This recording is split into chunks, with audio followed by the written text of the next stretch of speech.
আসসালামু আলাইকুম প্রিয় দর্শক, তো সবাই কেমন আছেন? যে আমরা আসলে দূর প্রবাসে আছি। তো এই হলো আমাদের চাঁদপুর জেলা ফরিদগঞ্জ থানার সিরাজ ভাই। তো আমরা আসলে মালদ্বীপ প্রবাসী।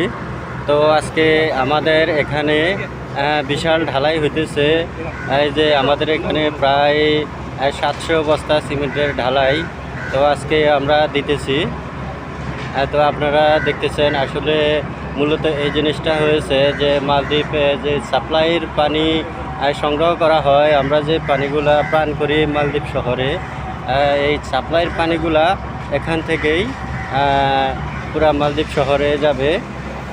তো আপনারা দেখতেছেন যে আমাদের ঢালাইগুলো। তো এই হলো আমাদের এক ভাই, ওনার বাড়িও চাঁদপুর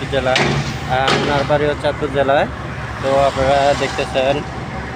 তো আমাদের ঢালাইগুলো আসলে এই যে ক্রেয়ানে হইতেছে, আর এটা হলো ঢালাইয়ের মেশিন, বা ওখানে আপনারা দেখতেছেন লোকজন।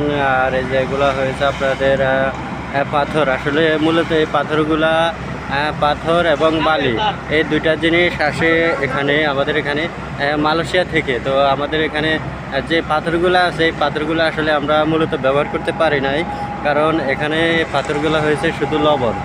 তো এই কারণেই যে পাথরগুলা মালয়েশিয়া থেকে নিয়ে আসতে হয়, সিমেন্ট, বালি, পাথর, এই জিনিসগুলাই আসলে মালয়েশিয়া থেকে আসে।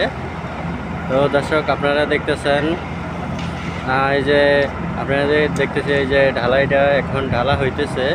তো এখন এই যে ক্রেনে নিয়ে আসবে। এই হলো আমাদের চাঁদপুরের এক ভাই, যে উনি এই যে ঢালাইগুলো নিয়ে আসতেছে এইভাবেই।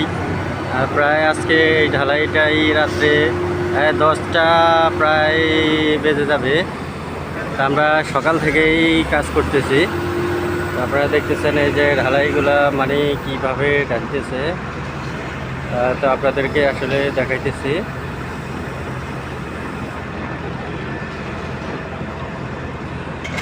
দর্শক, তো আপনারা সবাই আসলে আমাদের জন্য দোয়া করবেন।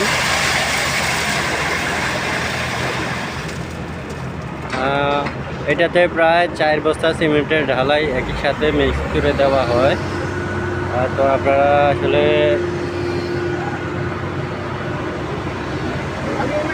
দর্শক, আসলে আমরা আপনাদেরকে বিনোদনমূলক এই ভিডিওটা দিয়েছি, বা আমাদের প্রবাসের কষ্টগুলো আপনাদের মাঝে শেয়ার করলাম।